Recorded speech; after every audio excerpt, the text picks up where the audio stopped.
नमस्ते बच्चों। आज हम बीएड प्रथम वर्ष के विद्यार्थियों का जो बीएड का विषय है बाल्यावस्था में विकास प्रक्रिया, उससे संबंधित कुछ बिंदुओं पर चर्चा करेंगे। आज का हमारा जो प्रकरण रहेगा वो है समायोजन।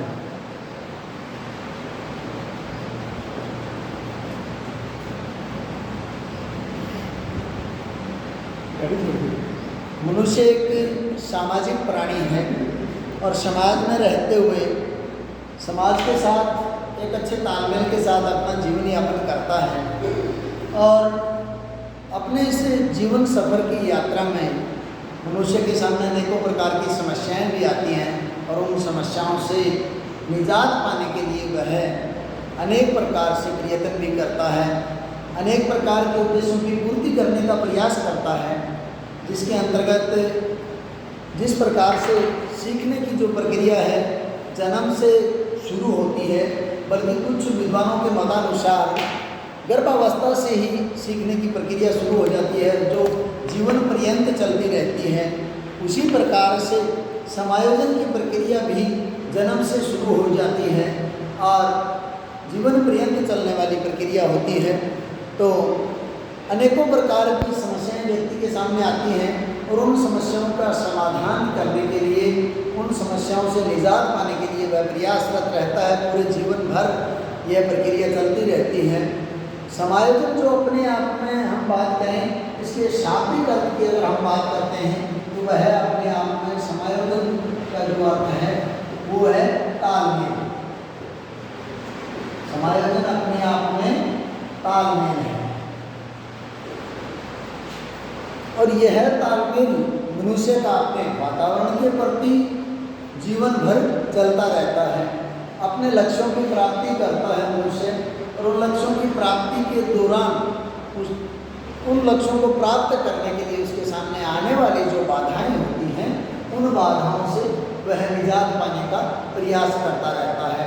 विभिन्न विद्वानों ने समायोजन को विभिन्न स्वरूपों में परिभाषित किया है। गेट्स के अनुसार अगर हम बात करें, एक विद्वान हुए हैं, उन्होंने बताया है समायोजन के बारे में कि समायोजन निरंतर चलने वाली वह प्रक्रिया है जिसके द्वारा व्यक्ति अपने और अपने वातावरण के बीच संतुलित संबंध रखने के लिए अपने व्यवहार में परिवर्तन करता है। इन्हें उन्होंने बताया है, गेट्स नाम के एक मनोवैज्ञानिक हुए हैं। उन्होंने क्या कहा कि समायोजन निरंतर चलने वाली वह प्रक्रिया, समायोजन निरंतर चलने वाली वह प्रक्रिया है। समायोजन निरंतर यानी लगातार चलने वाली वह प्रक्रिया है जिसके द्वारा व्यक्ति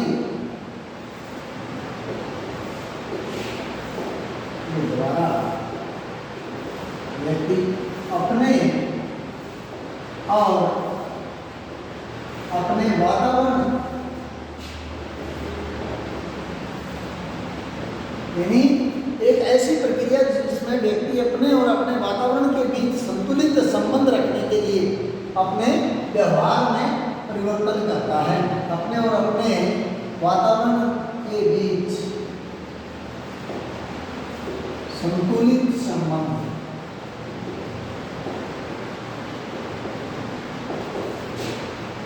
रखने के लिए अपने व्यवहार में परिवर्तन करता है। गेट्स ने क्या बताया कि समायोजन जो है वो निरंतर चलने वाली एक प्रक्रिया, यानी समायोजन की जो प्रक्रिया है वह कभी भी रुकती नहीं है। जिस प्रकार से कुछ समय पहले हमने चर्चा की कि अपने आप में अधिगम जो है वो हमेशा लगातार चलने वाली प्रक्रिया है, उसी के अनुसार उसी के अनुरूप समायोजन जो है वह भी निरंतर चलने वाली प्रक्रिया है, जो कि निरंतर चलती रहती है और जिसके द्वारा व्यक्ति अपने और अपने वातावरण के बीच, यानी एक ऐसी प्रक्रिया जिसके माध्यम से व्यक्ति अपने और उसके चारों ओर का जो वातावरण है उस वातावरण के बीच में एक संतुलित संबंध रखने के लिए, यानी अपने बीच में और अपने साथ इर्द गिर्द का जो वातावरण है उस वातावरण में संतुलित संबंध बनाए रखने के लिए अपने व्यवहार में परिवर्तन करता है। मान लीजिए कि यहाँ महत्वपूर्ण बात यह है कि जिस प्रकार का वातावरण उसे मिला है उस वातावरण के साथ ढलने का वो प्रयास करता है।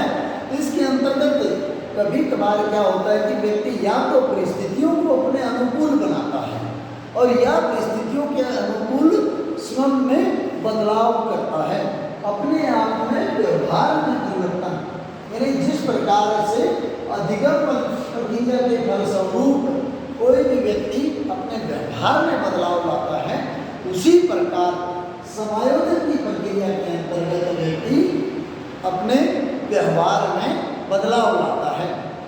उसी प्रकार से स्किनर महोदय भी यही लिखते हैं, उन्होंने भी यही बताया है। स्किनर महोदय क्या कहते हैं,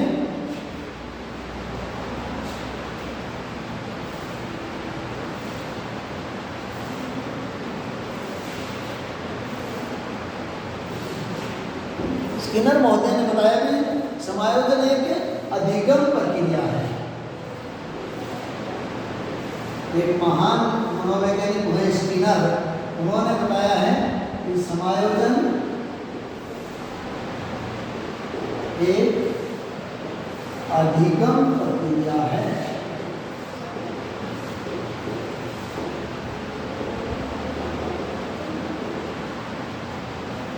स्किनर ने क्या बताया है कि समायोजन जो है वो अपने आप में एक अधिगम प्रक्रिया अर्थात सीखने की एक महत्वपूर्ण प्रक्रिया है। और सीखने की प्रक्रिया के अंतर्गत जैसा कि हमने जाना है कि वह मनुष्य के जन्म से ही शुरू हो जाती है, बल्कि कुछ विद्वानों के मतानुसार अधिगम की प्रक्रिया गर्भावस्था से ही शुरू हो जाती है। गर्भस्थ शिशु अपनी मां के गर्भ में सीखना शुरू कर देता है। उसी प्रकार अधिगम की एक प्रक्रिया के रूप में ही समायोजन को स्किनर महोदय ने माना है। स्किनर लिखते हैं कि समायोजन जो है वो एक अधिगम की प्रक्रिया अर्थात सीखने में हमारी मदद करती है। उसी प्रकार से समायोजन में आवश्यकता और दबाव के साथ तालमेल बैठाना भी आवश्यक है। समायोजन जो क्या है अपने आप में आवश्यकता और दबाव दोनों चीजें इसमें शामिल की गई है कि समायोजन जो है वो हमारी आवश्यकता एवं दबाव इनमें तालमेल बैठना जरूरी मानते हैं। समायोजन के अंतर्गत क्या करते हैं कि हमारी जरूरतें क्या है। आवश्यकता को अगर हम बात करें अपने आप में आवश्यकता का अलग अलग भागों में वर्गीकरण किया गया है। आवश्यकता को विभिन्न स्तरों पर विभिन्न स्वरूपों में देखा जाता है। विभिन्न अर्थशास्त्रियों ने इसका वर्गीकरण करते हुए बताया है कि आवश्यकता नंबर 1 क्या है कि अनिवार्यता।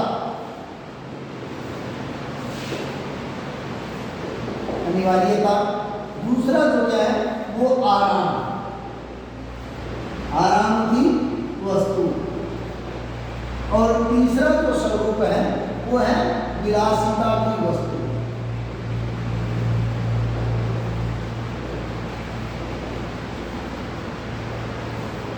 अब मनुष्य की महत्वपूर्ण जो आवश्यकता क्या होती है, सर्वोपरि रोटी कपड़ा और मकान है अपने आप में। और उसमें अगर हम बात करें तो सबसे पहले अनिवार्यता का वर्गीकरण किया गया है कि अनिवार्य क्या है, किसी भी व्यक्ति के पास एक जोड़ी कपड़े होना अनिवार्य है, उसको जरूरत है, वो उसके लिए अनिवार्यता की श्रेणी में आती है। लेकिन आराम की वस्तु के रूप में अगर हम देखें तो एक जोड़ी से बढ़कर 2 या 3 जोड़ी कपड़े किसी व्यक्ति के पास हैं तो वह उसके लिए आराम की वस्तु है। और तीसरे स्वरूप में अगर हम बात करें कि अगर किसी भी व्यक्ति के पास 2 या 3 जोड़ी को छोड़ते हुए अगर 30 या 40 पैसे हैं तो वो उसके लिए महज विलासिता की वस्तु है। तो एक व्यक्ति के लिए समायोजन के रूप में हम बात करते हैं, जब समायोजन में आवश्यकता जो है और साथ ही साथ दबाव के साथ तालमेल बैठाना इसमें अनिवार्य माना गया है। आवश्यकता एवं दबाव इनमें तालमेल बैठाना सबसे ज़्यादा जरूरी है, वही अपने आप में समायोजन है।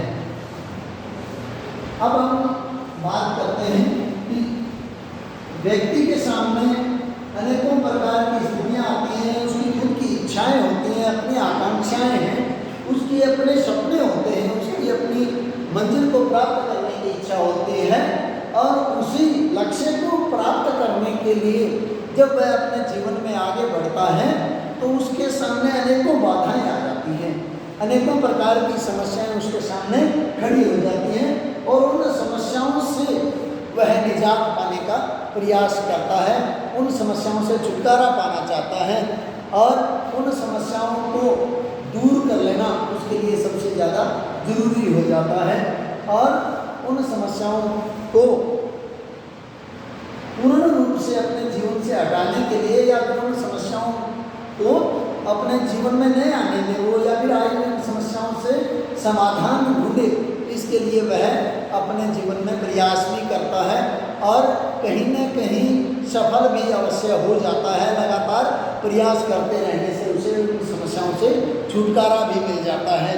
तो समायोजन के जो अगला जो अपना बिंदु है वो है समायोजन के सोपान क्या है, किस प्रकार से समायोजन की जो प्रक्रिया है वह अपने आप में आगे बढ़ती है।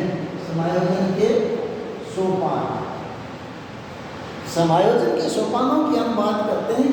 सबसे और पहला महत्वपूर्ण जो पड़ाव है वो होता है समस्या का अंकन करना, यानी व्यक्ति के सामने आने वाली जो समस्याएं हैं, आवश्यकताओं की पूर्ति के रास्ते में आने वाली जो समस्याएं हैं उन समस्याओं का अंकन करता है। नंबर 1 बिंदु है समस्या का अंकन। समस्या का अंकन करना, दूसरे शब्दों में हम बात करें समस्या का की पहचान करना अपने आप में, वो सबसे ज़्यादा जरूरी है। उसके लिए प्रत्येक व्यक्ति की अपनी आवश्यकताएं होती हैं और उन आवश्यकताओं की पूर्ति के लिए वह अनेकों प्रकार के प्रयास भी करता है और जैसे उन आवश्यकताओं की पूर्ति करने का प्रयास करता है तो उसके बाद रास्ते में अनेकों प्रकार की बाधाएं आती हैं, अनेकों प्रकार की समस्याएं उत्पन्न हो जाती हैं और उन समस्याओं का वर्गीकरण करना सबसे ज़्यादा जरूरी होता है व्यक्ति के लिए और उन समस्याओं की गंभीरता का निर्धारण किया जाता है। एक समायोजन का महत्वपूर्ण जो सोपान है वो है समस्याओं का अंकन करना, समस्याओं का की पहचान करना। उसके पश्चात दूसरा जो सोपान आता है वो अपने आप में निर्णय निर्माण करना, यानी दूसरा जो है वो क्या है, निर्णय निर्माण।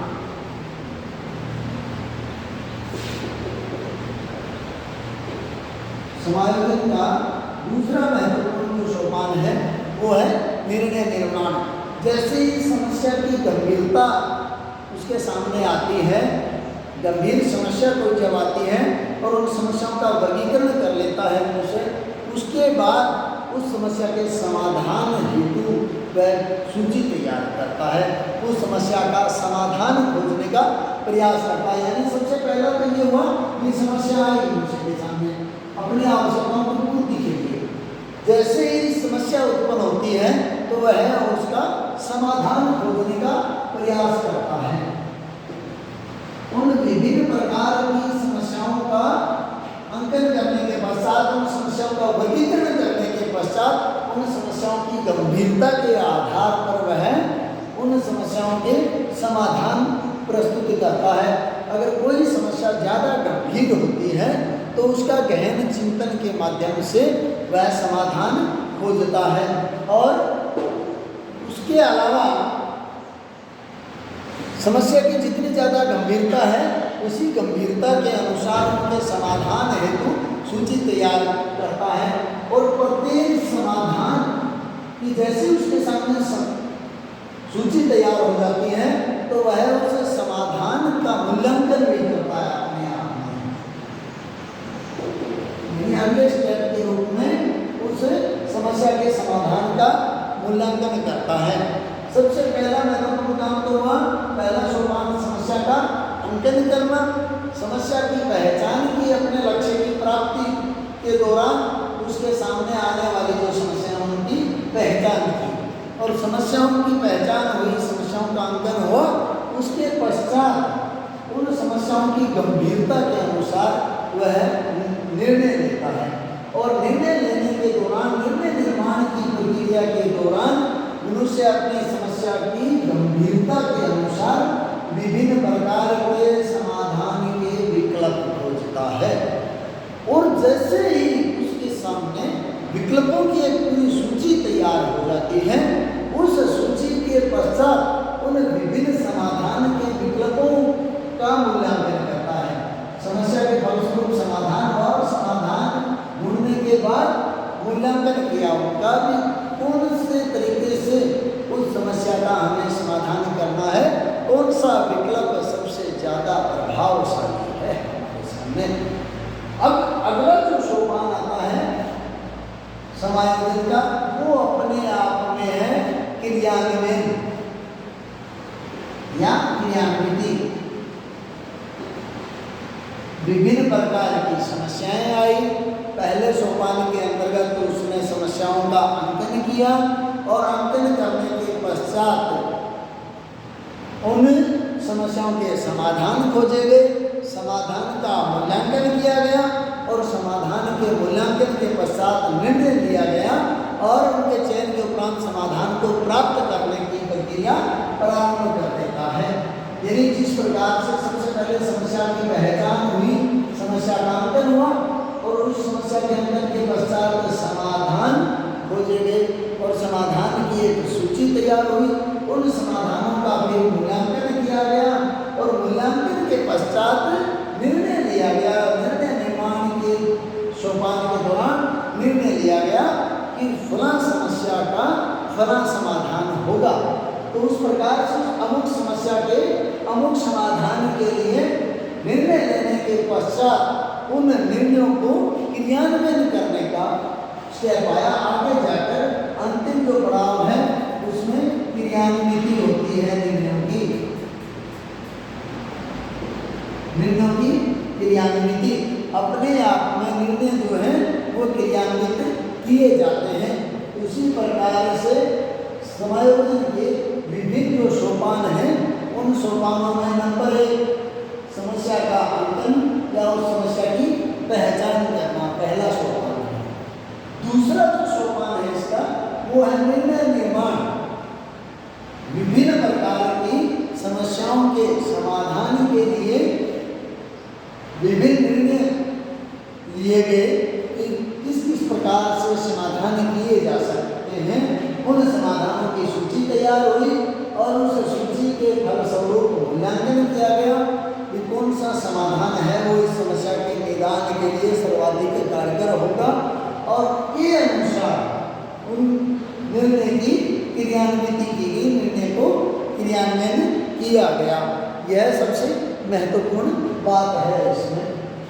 विभिन्न प्रकार के जो सोपान हैं, उन सोपानों के अंतर्गत आप देखिए कि समायोजन के सोपानों में नंबर 1 समस्या का अंकन करना या उसकी पहचान करना कि हमारे जिस लक्ष्य को हमने चुन रखा है, जिस मंजिल को हम प्राप्त करने जा रहे हैं, उस मंजिल को प्राप्त करने के दौरान जैसे हम प्राप्त करते हैं तो उस मंजिल की प्राप्ति के लिए हमारे सामने कौन कौन सी समस्याएं आएंगी, उन समस्याओं की का पहचान की गई, और उसके पश्चात उन समस्याओं के समाधान क्या होंगे।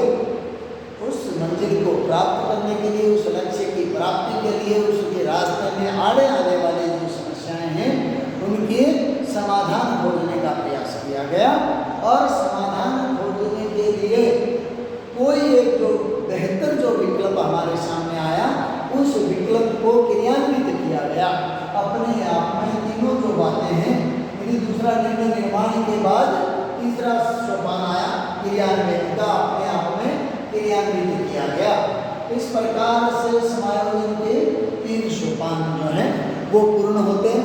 उसमें सबसे महत्वपूर्ण बात है कि दबाव युक्त परिस्थितियों में मूल्यांकन किया जाता है व्यक्ति द्वारा और समस्या के समाधान हेतु निर्णय दिए जाते हैं और उन निर्णयों के अनुसार जो उपयुक्त विकल्प होता है उस विकल्प का चयन और उसके बाद में प्रतिपुष्टि के माध्यम से वह अपने आप में परिणामों का समाधान खोजने हेतु उनका प्रयोग करता है। तो इस प्रकार से समायोजन के विभिन्न सोपान जो हैं वो हमारे सामने प्रस्तुत हैं। अब हम अगले बिंदु की ओर आगे बढ़ते हैं।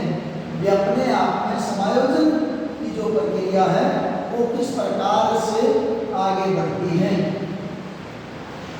समायोजन के जो स्वरूप हैं उसमें एक तो सुसमायोजित व्यवस्था और दूसरा जो है वो है कुसमायोजन। अपने आप में किस प्रकार से दो स्वरूप हैं इसके समायोजन के।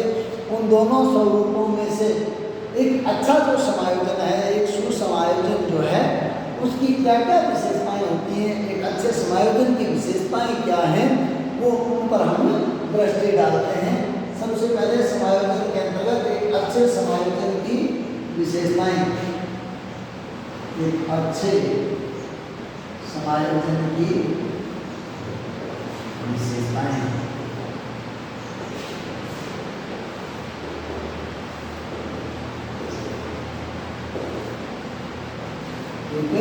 अच्छे समायोजन की विशेषताएं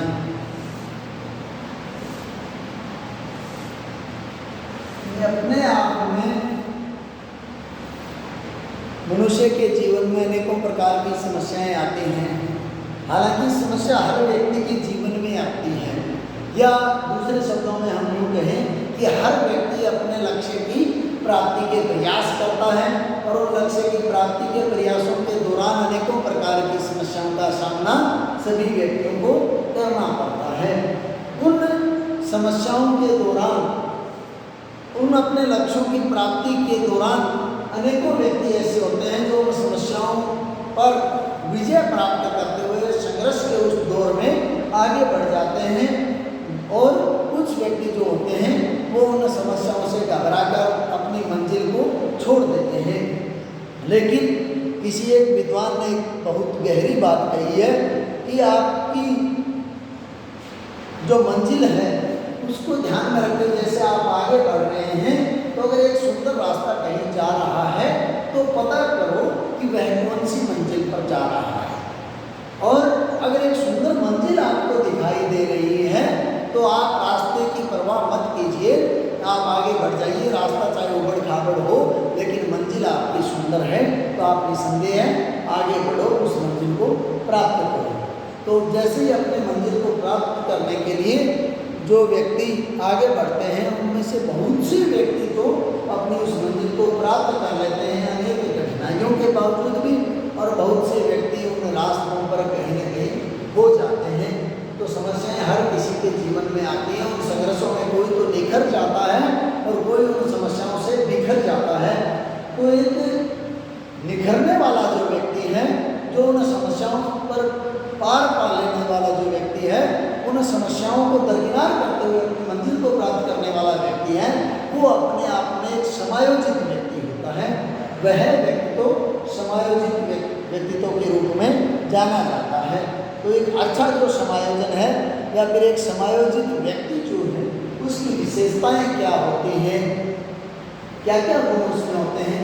उनमें सबसे पहला तो है, हम देखते हैं अनुकूलनशीलता। अनुकूलनशीलता महत्वपूर्ण गुण होता है। वातावरण की बदलती हुई परिस्थितियों की ग्राह्यता अपने आप में सबसे महत्वपूर्ण होती है। जिस प्रकार से एक समायोजित व्यक्ति के चारों ओर इर्द-गिर्द का जो वातावरण है वह बदलता है, वह परिस्थितियाँ जब बदलती हैं तो उन बदलती परिस्थितियों को, उन प्रतिकूल परिस्थितियों को वह व्यक्ति एक चुनौती के रूप में स्वीकार करता है। सबसे महत्वपूर्ण काम होता है कि अनुकूलन बना लेना बदलते वातावरण के प्रति। वह व्यक्ति उस बदलते परिवेश के प्रति अपने आप को ढाल लेता है। बहुत से परिस्थितियों को बदलने का प्रयास करते हैं और कभी कभार ऐसी जो परिस्थितियां हैं जिनको वो बदल नहीं सकते, तो उन्हीं परिस्थितियों के साथ अनुकूलन स्थापित करते हुए उन्हीं परिस्थितियों में रहने के आदी हो जाते हैं और अपनी मंजिल की ओर आगे बढ़ते रहते हैं, अपना एक अच्छा जीवन यापन कर लेते हैं। तो अनुकूलनशीलता जो है वो अच्छे समायोजन की महत्वपूर्ण विशेषता है। वे जिस प्रकार की परिस्थिति मिले उसके प्रति अनुकूलित हो जाना वह सबसे ज़्यादा जरूरी है। दूसरा जो गुण होता है, महत्वपूर्ण है, वो है सामाजिक जागरूकता। यानी अपने आप में सामाजिक जागरूकता जो है वो सबसे ज़्यादा जरूरी है। दूसरा महत्वपूर्ण गुण क्या बताया है? सामाजिक जागरूकता।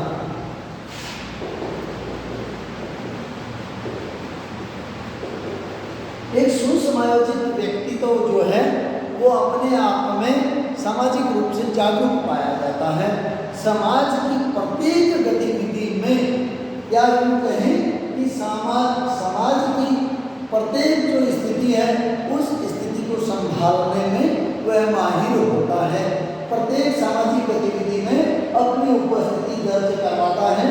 समाज के अनेकों जो कार्य हैं उन कार्यों के निष्पादन में उस व्यक्ति की महत्वपूर्ण भूमिका होती है।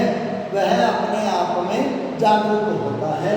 सबसे ज़्यादा महत्वपूर्ण है कि वह समाज में अपनी उपस्थिति दर्ज करवाए, क्योंकि मनुष्य जो है वो एक सामाजिक प्राणी है और समाज में रहकर अपना जीवन यापन करता है और उस अपने जीवन के सफर में जैसे जैसे वो आगे बढ़ता है तो पूरे समाज को साथ लेकर चलने वाला हो जाता है। हालांकि अलग अलग व्यक्तियों के अलग अलग गुण होते हैं। व्यक्तित्व जो है वो अपने आप में अंतर्मुखी हो सकता है या फिर बहुत बहिर्मुखी व्यक्तित्व हो सकता है।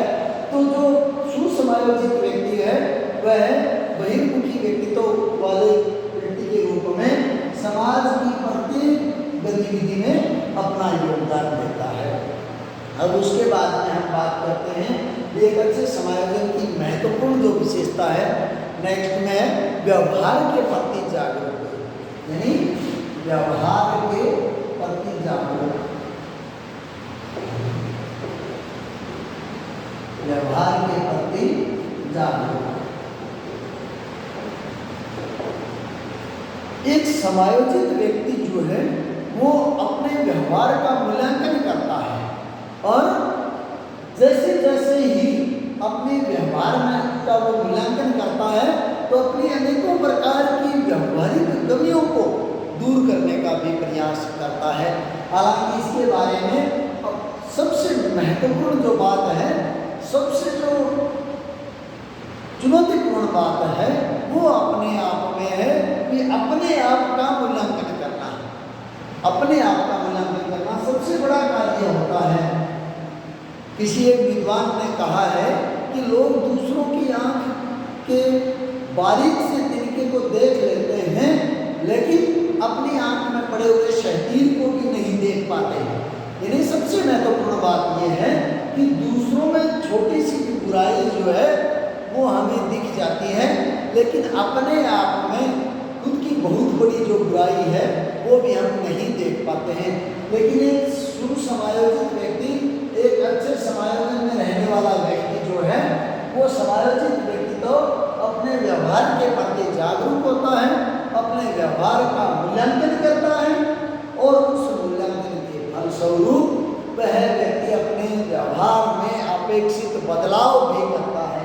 यानी दोनों बातें इसमें, व्यवहार का मूल्यांकन करना और दूसरा व्यवहार में संशोधन करना, सुधार करना, दोनों चीजें। मूल्यांकन वो भी स्वमूल्यांकन सबसे बड़ा महत्वपूर्ण काम होता है और दुनिया का सबसे पेचीदगी भरा कार्य होता है अपने आप का मूल्यांकन कर पाना। और उस मूल्यांकन के फलस्वरूप जो है जिस जिस प्रकार की अपनी व्यवहारिकता में जो कमियां आई हैं उन कमियों को दूर करने के लिए वह जागरूक रहते हुए अपने व्यवहार में बदलाव करता है। सबसे महत्वपूर्ण। अब उसके बाद में हम आगे बढ़ते हैं। ये एक अच्छे समायोजन की महत्वपूर्ण अगली विशेषता कौन सी है? इच्छा और समाज सम्मत व्यवहार में समरसता। यानी अगला एक महत्वपूर्ण पड़ाव है अपनी इच्छाओं और समाज सम्मत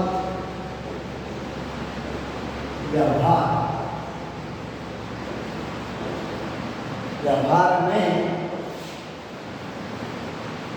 समरसता।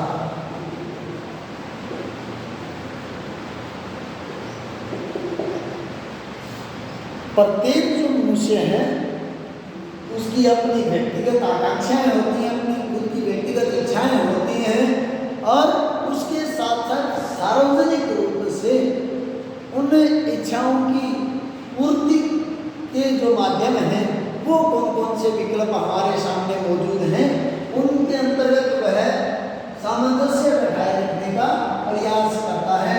अपनी इच्छाओं का दमन भी नहीं हो और समाज सम्मत व्यवहार भी हो, इन दोनों में तालमेल बैठाए रखना सबसे ज़्यादा जरूरी होता है। एक सुसमायोजित व्यक्ति उन कार्यों में कभी भी भाग नहीं लेता है जो समाज विरोधी हो, जिनमें किसी न किसी प्रकार की सामाजिकता का विरोध हो। इस प्रकार के ऐसे कार्यों में एक समायोजित व्यक्ति कभी भी भाग नहीं लेता है। वह समाज सम्मत जो सामाजिक जो परंपराएं हैं हमारी, अनेकों प्रकार की हमारे समाज में परंपराएं चलती हैं, अनेकों प्रकार के रीति रिवाज होते हैं, उन रीति रिवाजों में और अपनी इच्छाओं में महत्वपूर्ण रूप से सामंजस्य बैठाए रखता है। वह अपने आप में एक समायोजित व्यक्तित्व कहलाता है। तो सबसे ज़्यादा जरूरी है कि वह समायोजित व्यक्ति जो है वह अपने आप में अपनी इच्छाओं को ध्यान में रखते हुए और समाज सम्मत व्यवहार को ध्यान में रखते हुए वह उन दोनों में तालमेल बैठा लेता है। वह सबसे ज़्यादा जरूरी होता है। अनेकों प्रकार की यानी सामाजिक जो परंपराएं हैं उनके विरोध में जाकर आज के वर्तमान भौतिकवादी युग की अगर हम बात करें तो उनमें क्या होता है कि समाज की अनेकों जो प्रचलित मान्यताएं हैं उनके विरोध में जाकर व्यक्ति निर्णय ले लेते हैं, जो कि उन निर्णयों में उनको अलग थलग रहना पड़ता है। समाज से वो मुख्य धारा से हट जाते हैं, उस मुख्य धारा से वो कट जाते हैं पूर्णतया और वो अपना एक अलग एकाकी जीवन व्यतीत करने के लिए मजबूर हो जाते हैं, या फिर अंतों गत्वा उन्हें अपनी जीवन लीला को समाप्त करना पड़ता है। यानी व्यक्ति जैसे ही अपने इच्छाओं और अपने समाज सम्मत व्यवहार में तालमेल नहीं बैठा पाता है तो वह उस समाज का हिस्सा कदापि नहीं रह सकता है। वह सबसे ज़्यादा जरूरी होता है एक समायोजित व्यक्ति के लिए कि अपनी व्यक्तिगत इच्छाओं और सामाजिक मान्यताओं, सामाजिक परंपराओं या फिर सामाजिक रीति रिवाजों के अनुसार अपना जीवन यापन करे, उनमें तालमेल बैठाए। नेक्स्ट जो अपना बिंदु है वो सकारात्मक गुणों और दोषों की समझ।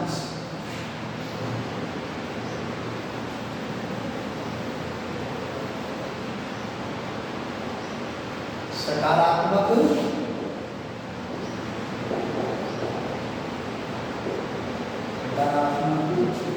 गुण दोषों की समझ।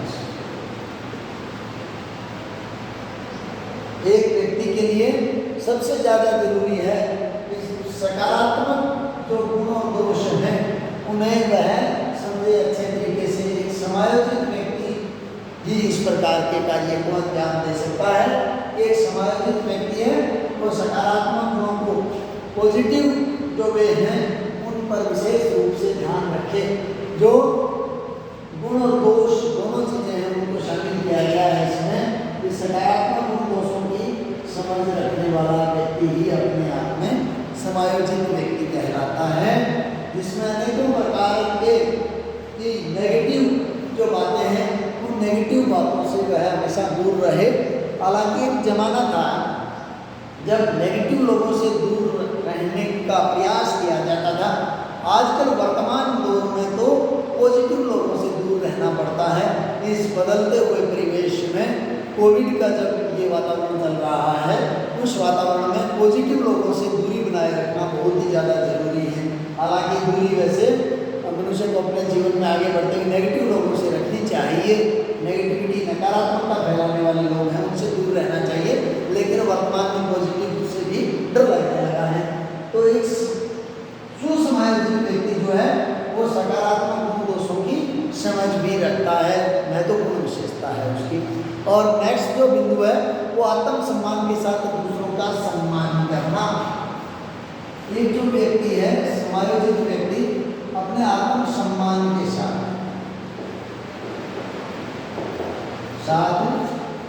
दूसरों के सम्मान की भावना को समझते या दूसरों को सम्मान, यानी दूसरों का जो सम्मान है अपने आत्मसम्मान के साथ दूसरों के सम्मान की भावना को भी समझना। जो हम दूसरे लोगों से अपेक्षा रखते हैं कि हमें मिले, जो हम दूसरों से प्राप्त करना चाहते हैं, तो जरूरी है कि हम भी कुछ दूसरों के लिए वही जो चीज़ें हैं वो दूसरों को हम दें।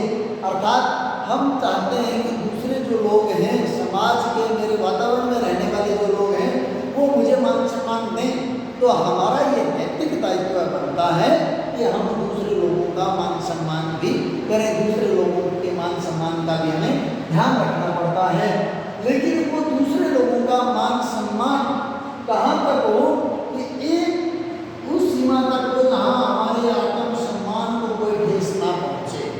सबसे महत्वपूर्ण बात जो है वो अपना आत्मसम्मान बचाए रखते हुए हम लोग दूसरों को भी मान सम्मान दें, वो सबसे ज़्यादा जरूरी है। हमारे मान सम्मान के साथ साथ दूसरे लोगों को मान सम्मान दें, हमारा आत्मसम्मान बचाए रखना भी जरूरी है।